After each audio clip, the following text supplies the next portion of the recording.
much, Mr. Raab, for coming to talk to us today. And of course, it's been quite a day for all of us, most particularly you. Can I first ask, how do you define a bully? I don't think it is for me to define it, but look, I'm very confident that I didn't behave in a bullying way. Most of these allegations were dismissed out of hand, and I think people watching this will be surprised that in scrutinising civil servants, in making sure that millions of pounds of taxpayers' money is not squandered, being able to pull very senior civil servants, not junior members of staff, up and say, look, I don't have the basic information to decide this. That was one of the things on which I was found to have been bullying because it offended someone, or because I said in relation to human rights reform, to get more foreign national offenders removed from this country, to strengthen free speech, I said I thought the department were being obstructive. If these kind of things amount to bullying, then I think it puts a handbrake, a paralysing effect on ministers delivering for the British people, and that can't be right. Do you think, essentially, that the allegations were purely political, or do you think people genuinely felt threatened by you? It's difficult to say, but the way my behaviour was characterised is interesting. Adam Tolleys KC, very experienced barrister who conducted this investigation, found I'd never lost my temper, never over 4.5 years shouted or swore at anyone, but that some people found my direct style of probing, of interrogating, of scrutiny unsettling or discomforting or even offensive. And I think there's a certain tyranny of subjective hurt feelings here, which, if you actually apply that across the board, means that senior ministers are at risk as they try and drive forward the change that the British public expect, try and protect taxpayers' money, try and deliver for the British people, can actually hold things back. I think if you look at that across the board, and particularly if you compare it to other walks of life, stressful jobs, high-powered businesses, but other walks of life more generally, I think people would be pretty surprised. The risk, of course, is that it leads government, ministers, politicians to look and feel to the public even more detached from reality.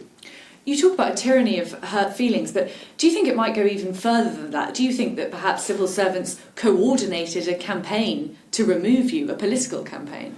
Well, there was certainly some coordination. One of the complaints was struck out because they'd written it together. Look, put it this way.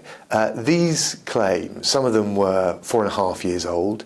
Another one was 2.5 years old. The vast majority were 8 months old. They were all submitted on the same day, which is 15th of November. I think a few came just a little bit later. That can't be coincidental. But I only know what I know, and I also know that I was warned by a very senior member of the government, a senior civil servant, that there are increasingly activist civil servants mobilised by the FDA union who are looking to target ministers. But all I know is that I think the bar has been so lowered now that the government we've got, and I'm a huge fan and supporter of the Prime Minister, is going to struggle to drive forward the changes we need. There'll be a chilling effect, a paralysing effect on ministers. I'm already, my phone is lit up by ministers now very concerned that they could be accused of these things for behaviour that in most walks of life would be regarded as important managerial scrutiny. And I think that must be wrong. Yeah, the paralysing effect on ministers, I think that's really interesting. I mean, some are going as far as to say that it feels as though civil servants are now in control of government, not ministers. Do you think there's any truth to that? I think we need to be really careful about this. I've worked in a whole range of departments. I think I've held 8 ministerial posts. Vast majority of civil servants are fabulous. We can't achieve what we want in government without our officials. And my experience overwhelmingly, notwithstanding the media caricature over the last 6 months, is to have a great relationship with civil servants, my private office. They enjoy the buzz, the energy, the drive that I've tried to bring, the challenge that I've tried to bring. But the risk is a small cabal can block important reforms if hurt feelings because poor work or inadequate work is pulled up, or because more questions are asked than they feel comfortable with. And that's the challenge. And if ministers back off driving change forward, we won't be doing our job, which is, of course, not to serve civil servants and civil service, as important and as valuable as they are, but is to serve the British public. Going back to that small cabal you mentioned of activist civil servants who are being sort of set up by their unions, working with their unions, I mean, can we say that the British civil service is 100% impartial? Oh, look, you never heard me talk about the blob or the deep state or any of those, I think, lazy tropes.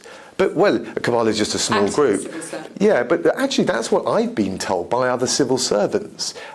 So I want to be clear, I'm a big fan of the British civil service. I trained as a Foreign Office lawyer for 6 years. I'm just telling you what I see, which if the threshold for bullying is so lowered that hurt feelings, irrespective of the objectively justifiable nature of my or any other minister's actions, if that's the case, where does it end?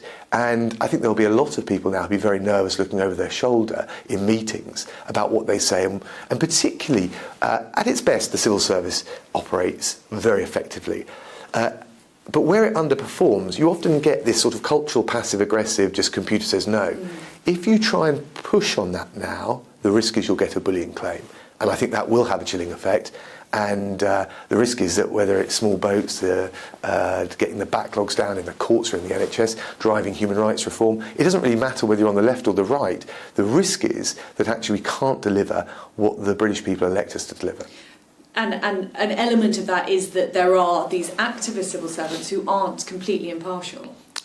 Look, again, I'm going to be very careful what I say. I'm a big fan of the civil service. I think as a whole we're very well served.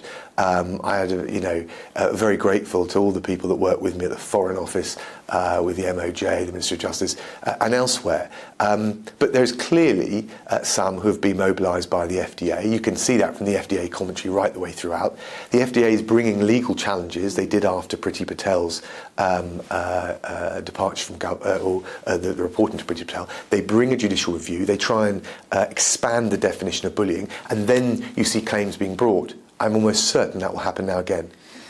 Thank you. Going back to the investigation, do you feel it was conducted fairly? Look, I certainly wouldn't cast any aspersions on the Adam Tolleys case, a very experienced QC, but the reality is I was shorn of most of the safeguards that people in other walks of life would have. I mean, just take the delay in these claims being brought forward. If I was in an employment tribunal, bullying claim couldn't be brought after 3 months.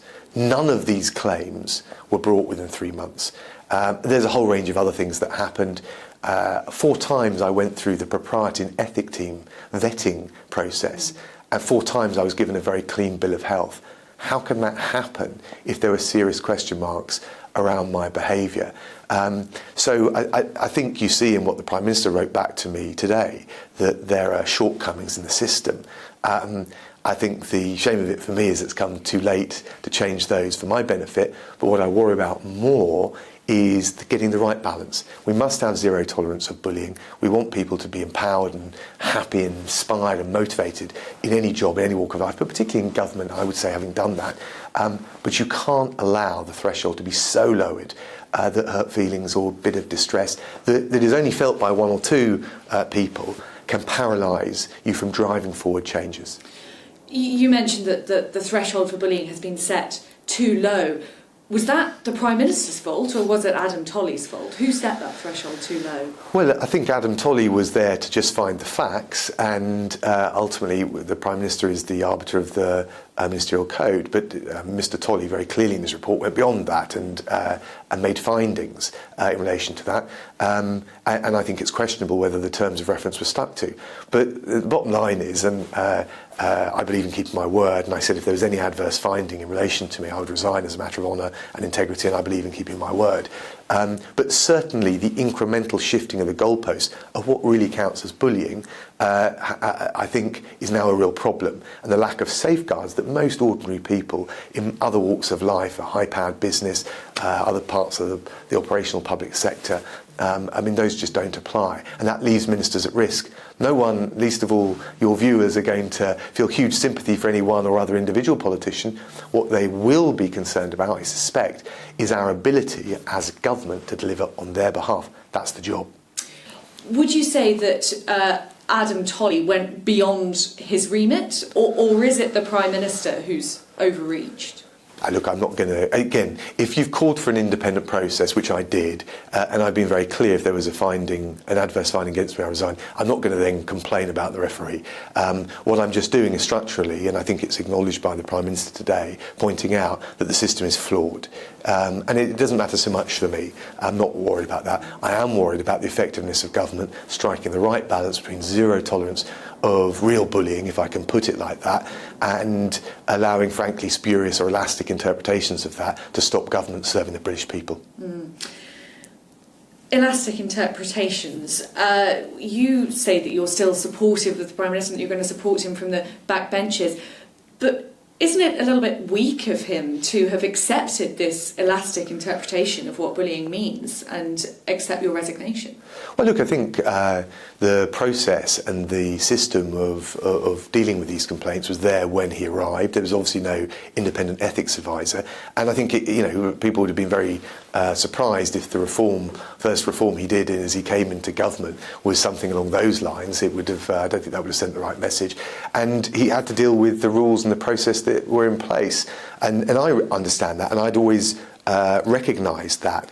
The fact that it's provided what I think is a very flawed outcome for me and a very dangerous precedent is one thing. What we do need to do, though, now is get it right, because otherwise good people doing a good job serving the British people will be put at risk, and then the whole system of government gums up. And by the way, I've heard Labour MPs complaining about this today as well. So it doesn't matter whether you're on the left or the right, actually it's very dangerous. This is about fairly fundamental principles of ministerial responsibility and democratic accountability. From what you say, you don't talk about the blob or anything like that, but from what you're saying, it sounds a little bit as though both you and the Prime Minister have been caught up in a system which is outside of government control. Does that bring any truth? I don't think I'd put it like that. But what is certainly true is that you've got an overwhelming majority of excellent civil servants. I've been foreign secretary, I've travelled around the world. Most countries would die for public servants that we've got, or a democracy the way that we've got. But there has been a subtle shift over time, and you are seeing more, as I put it, activist civil servants. It's a small minority, but if a small minority can knock out a cabinet member, that has a very serious effect. In retrospect, do you consider any of your actions as misguided? Well, misguided, I'm sure. Look, I'm a human. I make mistakes all the time. Wrong, then. Look, there was one element which we discussed, one claim, where I'd said to a government lawyer, having had a long, really good, rigorous debate, and we got a bit further in the way that I wanted to, and I said to him, look, there's no point in sulking about it. Now, no one claimed this was bullying and no complaint was made. I think I look back on that and think, do you know what, I could have chosen my words better. Equally, I spent a lot of my time encouraging, empowering, rewarding great work in the civil service. I, out my own pocket, put on drinks and receptions and things like that. They've been recognised in the honours system, partly at my recommendation. I spent a lot of time engaging with officials. So I'm sure over a microscope, if you look back over 4.5 years, I'd think, I'd want to do that better. But I don't think on any occasion what I did amounted to bullying. There was one allegation which I think was upheld in the Adam Tolleys report. There was a senior member, a senior official who was removed from a team when you were negotiating on Gibraltar. Do you regret removing him from that team, changing the personnel? No, it was absolutely essential. The individual concerned had breached the negotiating mandate, had allowed discussions in relation to Gibraltar with the Spanish to involve allowing law enforcement officials from Spain to act in the territory of Gibraltar. That would have undermined our sovereignty position on Gibraltar. As Adam Tolleys said, I didn't shout, I didn't swear, I didn't lose my temper, but I did need him to be replaced. He wasn't demoted. There was no other penalty. And actually, I think Adam Tolleys just got that one wrong. And I think if people understood how close we came to a no-deal outcome for Gibraltar, which if that had happened, put at risk the border, Spanish putting up blocks on the border, which would have created real economic damage for the territory of Gibraltar. I think if people understood that as a result of the mistakes that were made and the clean-up operation that we took to salvage that negotiation, I mean, you may remember the free trade agreement was struck on Christmas Eve of 2020. A week later, we got the deal with the Spanish on Gibraltar, and I pay tribute to the new team that came in. So it's, couldn't have done it without great civil servants. But we were up to 1 a.m. on New Year's Eve because of the mistakes that were made, and it was absolutely essential to turn that around and salvage that negotiation to replace the individual involved. Thank you. So if you had your time again, is there anything that you would do differently? I probably would have taken more people that I could rely on into the room, because at the end of the day, the stuff that has come back to haunt me is he said, she said complaints from a long time ago based on subjective hurt feelings. I have to be honest, if my behaviour had been so bad, I should have been warned about it, and if I'd have known there was an ambush waiting for me, I'm not sure I would have come back into government in October of last year. That's the real truth. Really? So there's no element of your conduct specifically that you would point to and say, I was wrong there, I would do that differently? Well, I gave you an example. Look, sometimes, you get things wrong, you don't compromise maybe the way you should have done, or you use the wrong phrasing. Look, if you work in any high-pressure job, whether it's a broadcasting newsroom, a newspaper, press conference kind of scenario, or a high-powered business, these things will happen, but none of it amounted to bullying. You say there, interestingly, that you would probably not have come back into government in October had you realised there was an ambush waiting for you. Do you think there's a danger that competent politicians will just simply not want to serve in government because they're afraid of this cabal of civil servants? When I knock on doors here in Esher and Walton, even throughout all of this episode, people don't understand why anyone would want to become a politician. If on top of all of the hard work, long hours, weekends lost and all the rest of it, the lousy reputation politics as a whole have, if on the end of that you've got this risk of being subject to trial by media, and of course in the case of me it's legitimate reporting, I don't complain about that, but with all of the risk of being subject to that kind of targeted approach, I think it's obviously going to deter good, competent people from outside politics, from other walks of life, coming into it. Back on the tyranny of hurt feelings for a minute, do you think there's a generational element to this? Are there sort of millennials who aren't used to the workplace as another generation would have it? Is there a bit of a generational divide going on here? Do you know, I wondered that. But the interesting thing is none of the complaints by junior members of staff were upheld. Now, of course, that doesn't mean that some were made, and some of them were ludicrous, people complaining who'd never been in a meeting with me and things like that. But actually, the much bigger issue in the civil service is at the senior management level. We've got amazing civil servants, they do a great job. I couldn't have achieved any of the things I've been involved with in politics without them. But I think there's a problem of responsibility at the Director and Director General level. And I think that's a much, much bigger issue than the culture of the newer recruits coming up the ranks. Actually, if anything, I found the younger officials to be the ones lit up by the challenge, the ambition, the energy that I've brought, and often they've stopped me and said that to me directly. So some of these activist civil servants that you've been talking about, they're in the more senior echelons of the civil service. Yeah, I mean, just to give you one example, and I'm not going to name names, but just to give you a sense, one person complained that it amounted to bullying because as I tried to shine a light on good practice and pointed out teams that had done a good job, I didn't mention that particular person. Now, I can understand why someone's nose might be put out if I don't tell them they've done a great job, although I'm not sure in this case it was merited. But for that to amount to bullying or anything on the same level, I mean, that's just not serious. And that's the senior civil servant that you're talking about? Very. Thank you very much. Just a couple more questions. Essentially, it seems to me that either the allegations were politically motivated, or there are the people making the allegations were essentially snowflakes who need to toughen up a bit, or that you are a bully. Which is it? Well, it's definitely not the third. Look, I don't use the language of snowflakes and all of that. Toughen up then. I think resilience is important, particularly at the senior level. But the bottom line is you've got to be able to have direct conversations with people. That's the way we have that challenge. I've always relished when people were very direct with me. I don't want to sort of wonder, well, what did they really mean by that? And in fact, at the most senior level, all of my permanent secretaries have said two things. One, they've got to know what good looks like. Please explain it very clearly. And you've got to give them feedback directly. If you look at what the Adam Tolleys report suggests, it is almost as if now ministers cannot give feedback directly to civil servants, including senior civil servants. If that's the case, everything will slow down and we will not get the clarity, the direction, the drive, the energy, the delivery that we need. And we could get into a situation quite soon where civil servants become the tail wagging the dog. Civil servants running the government?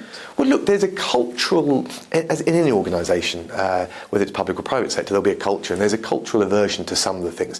Clearly, the civil service was not wild about Brexit, but in a way, that doesn't, that's one thing. They didn't universally welcome human rights reform. I think lots of folk in government were, not all, were reticent about that. And that's fine. And in a way, I want contrary opinions when I was a minister being played back to me. I want that challenge. But once you've decided, and once the minister has set the course, given the decision, set the steer, it must be right, if we've got an impartial and independent civil service, and that's really important, that is then delivered faithfully. Thank you very much. Just one final question. Did you throw the tomatoes?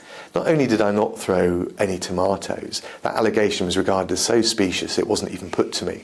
And what I can tell you is in the course of the investigation, one press officer from government was subject to disciplinary proceedings for spreading misinformation. I should also say, and this is important given what we've been discussing, the people that reported that individual were themselves civil servants. Thank you very much, and thank you so much for speaking to us today. It's a pleasure. Thank you.